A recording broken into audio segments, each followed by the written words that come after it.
जे नक्की तुम्ही पोलीसवाले आहेत का, तुम्ही गुंड आहेत का, तुम्ही कोण आहेत का, तुम्ही तुमच्या बॅचवरती जे लिहिलेलं आहे सदरक्षण आहे, खलनिग्रहण आहे, हे विसरलाय का तुम्ही? तुम्ही आमच्यासाठी आहेत का सरकारसाठी? जरी तुम्ही मानलं मी तुम्हाला, तुम्ही सरकारी नोकर आहेत, सर्व ऍक्सेप्ट आहे की तुम्ही सरकारी नोकर आहेत, पण तुम्ही माणूस की हा धर्म, माणसाने माणसाशी माणसा समवागणे विसरताय का? ऍक्च्युली म्हणजे ही जे एज्युकेशन सिस्टीम आहे की त्यांनी जेवढा दबाव टाकलाय लहानपणापासून. आता मराठीमध्ये एक मूवी फेमस आहे, शिक्षणाच्या आईचा घो म्हणून नाव आहे त्या मूवीचं. तर ऍक्च्युली त्याच्यामध्ये म्हणजे ज्या मुलाला जे करायचं त्याने त्याच्यात जावं. मी आता लॉ करतोय पण त्याच्या आधी मी BFA केलं, जसं की मला त्याच्यामध्ये इंटरेस्ट होता किंवा त्या टायमाला माझं माइंड एवढं ऍक्टिव्ह नव्हतं की मला माहिती नव्हतं मी पुढं काय करू, पण माझी आवड होती आणि माझ्या आई वडिलांनी मला कधी थांबवलं नाही त्या गोष्टीसाठी की बाबा चित्र काढशील, पुढं काय करशील, म्हणजे पुढं काय तुझं करिअर काय असेल ह्या सगळ्या गोष्टींसाठी कधी थांबवलं नाही.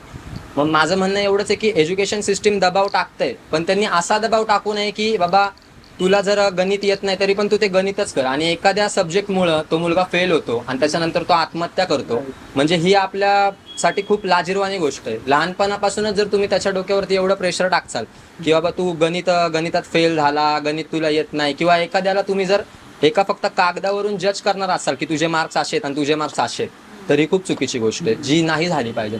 की म्हणजे हा 82% वाला आहे तर हा जास्त हुशार आहे आणि हा जर 55% वाला आहे तर हा कमी हुशार आहे, असं काय म्हणून? हा चित्रकलेत हुशार असू शकतो, हा संगीतात हुशार असू शकतो, कशात तरी पुढे असू शकतो. म्हणजे तुम्ही एखाद्याच्या फक्त गुणवत्तेवरून किंवा एखाद्याच्या फक्त मार्क्सवरून त्याला तुम्ही ठरवू शकत नाही की तू पुढं काय करशील किंवा काय नाही करणार. आणि जर बोलचाल की प्रेशराईज होतं आता, म्हणजे माझा पण एकच व्हिडिओ खूप व्हायरल गेला की त्याच्यामध्ये मी पोलिसांना आर्टिकल नंबर 19 बद्दल मी सांगितलं, हे खूप जे व्हायरल गेलं. पण त्याच्यावरून माझे मम्मी पप्पा खूप हे झाले की त्यांना खुशी पण होती, कुठेतरी चांगलं पण वाटत होतं. ऍक्च्युली मम्मीला चांगलं वाटत होतं, पण पप्पा जे बोलतात की त्यांच्या काळापासून, आता माझे पप्पा इथे कुर्ल्याला राहायचे, तर त्यांच्या काळापासून त्यांनी बघितलेलं आहे पोलीस म्हणजे काय आहे, पोलीस काय करतात किंवा कसं चुकीच्या केसमध्ये टाकतात. आणि दुसरी गोष्ट मी खूप इथे म्हणजे ही मेन्शनच करू इच्छितो, खरं तर माझ्या सिद्धार्थ कॉलनीतल्या मित्रांसाठी. ऍक्च्युली सिद्धार्थ कॉलनी म्हटलं की तिथं पूर्ण हा SC म्हणजे पूर्ण जय भीमवाला एरिया आला. काही पण झालं, पोलिसांना जर तुम्ही एवढं जरी म्हटलं ना की तू सिद्धार्थ कॉलनीचा आहे, ह्याला पहिले आतमध्ये टाक. का? तू फक्त सिद्धार्थ कॉलनीचा आहे म्हणून? जर हे तुम्ही करणार, जय भीम कम्युनिटी से इसके लिए, जय भीम कम्युनिटी से म्हणून नाही का, कॉलनीचं नाव मी पण ऍक्सेप्ट करतो की थोडंसं नाव काही मुलांमुळे थोडंसं खराब आहे, पण तिथलचा प्रत्येक मुलगा हा गुन्हेगार असेल हे तुम्ही कशावरनं सिद्ध करताय? तो जय भीमवाला आहे, तो जर खालच्या जातीचा आहे.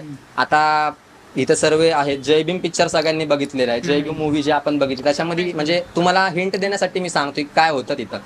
ह्याची केस ह्याच्यावर टाक, त्याची केस ह्याच्यावर टाक, कशासाठी करायचं? जसं की हर्षवर्धन सोबत झालं की 50-50 ग्राम पावडर टाकल.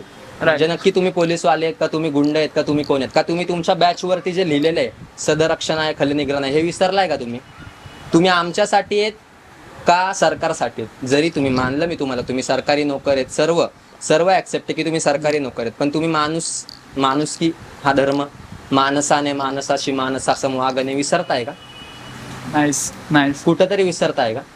तुम्ही पोलीस आहात, आमच्यासोबत पण तेवढंच. तुम्ही जनतेसाठी काम करता, आम्ही जनतेसाठी. अरे कुठं दिसत तर नाहीये जनतेसाठी. मग माझं म्हणणं एवढंच आहे की मुलांवरती जे टाकलं जातंय, आता माझे पप्पा म्हणजे बोलतात की तू आता जास्त फ्लेक्स होऊ नको, की आता एकदा झालं विसरून जा, जास्त तू त्यांच्या अपोजिट जाऊ नको, त्यांच्याकडे पॉवर आहे का? कसली पॉवर आहे? माझा भाऊ किंवा जे कोणी असतील मला बोलतात की सरकारकडे पॉवर आहे. अरे पण पॉवर दिली कुणी त्यांना? आपण दिली ना. त्यांच्याकडे पॉवर कुणाची? आपली आहे ना. जनतेने पॉवर दिली. असं म्हणतात, बाबासाहेबांनी सांगितलेलं आहे की तुझं एक वोट पण खूप जास्त महत्वाचं आहे, कारण की एका मतामुळे पण हा उमेदवार सोडून हा उमेदवार निवडून येतो. जर समजा ह्याला एक मत जास्त आहे आणि ह्याला एक मत कमी आहे तर हा निवडून येतो. मग हे किती प्रिशियस आहे. आणि माझं पण असं म्हणणं आहे की आता आपण एक पुढची पिढी आहे, आपण खरं तर ह्या देशाचं भविष्य आहे. एक क्वार्टर एक बिर्याणी हे करून वोट देणं हे बंद झालं पाहिजे कुठेतरी. की कुठेतरी बाबा चल तुला 5,000 दिले, तुला 10,000 दिले, वोटिंग जे आहे ना की तू आम्हाला कर, हे कुठेतरी बंद झालं पाहिजे. आजच्या मुलांना पण समजलं पाहिजे, त्यांचे फंडामेंटल राईट्स समजले पाहिजे, फंडामेंटल ड्युटीज समजल्या पाहिजे. त्याच्यावरून त्यांना कळलं पाहिजे की आपलं एक वोट किती महत्वाचं असू शकतं आणि आपण ते कुठं यूज करावं. जर नसल कोण आवडत, नोटा पण आहेत, नॉन ऑफ द अबाव. विषय क्लोज करून टाक. नाईस. दीपांकर, आपल्या देशाला 80 वर्ष झाले स्वतंत्र होऊन, बरोबर. आणि त्यात आपण बघतोय की हे CJPचे प्रोटेस्ट झाले आहेत. त्यावरून बघतोय आपण की जेनझीज हे म्हणजे समोर येऊन त्यांचे मतं मांडतायत, राईट. तर आता स्वतंत्र दिवस आहे, तर तू काय संदेश देशील?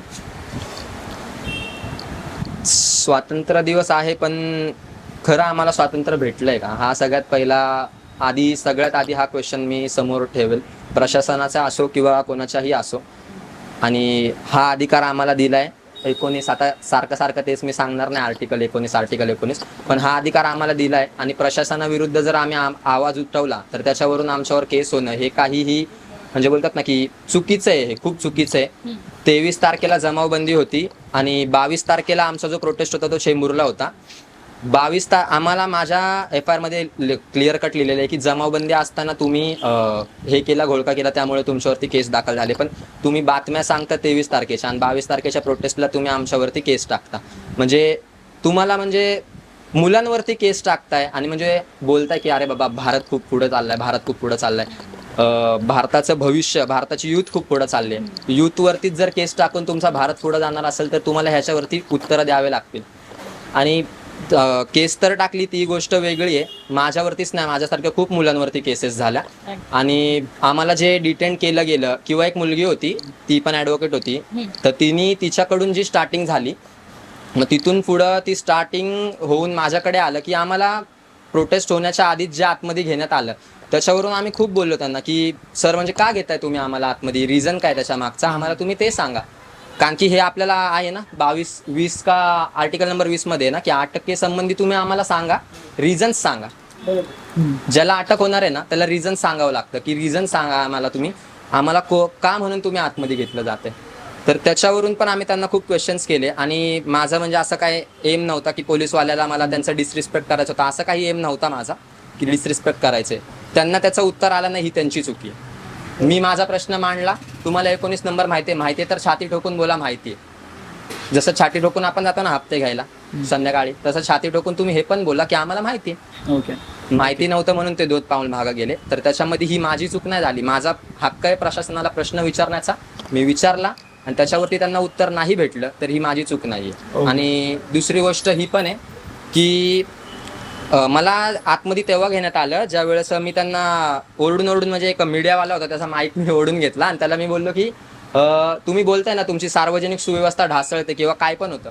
ज्या वेळेस पॉलिटिशियन्सचे असे मोठे बॅनर्स लागतात त्यावेळेस सार्वजनिक सुव्यवस्था ढासळत नाही. ज्या वेळेस मुख्यमंत्र्यांचा कॅनवा जातो, ट्रॅफिक अर्धा घंटा थांबलेला असतं, त्यावेळेस तुमची सार्वजनिक सुव्यवस्था ढासळत नाही. जेव्हा माणसं रस्त्यावरती येतात त्यावेळेस तुमची सार्वजनिक सुव्यवस्था ढासळते. म्हणजे हे कुठपर्यंत आम्ही करायचं, तुम्ही नोकर मंत्र्यांचे आणि आम्ही पण त्यांचेच का म्हणून.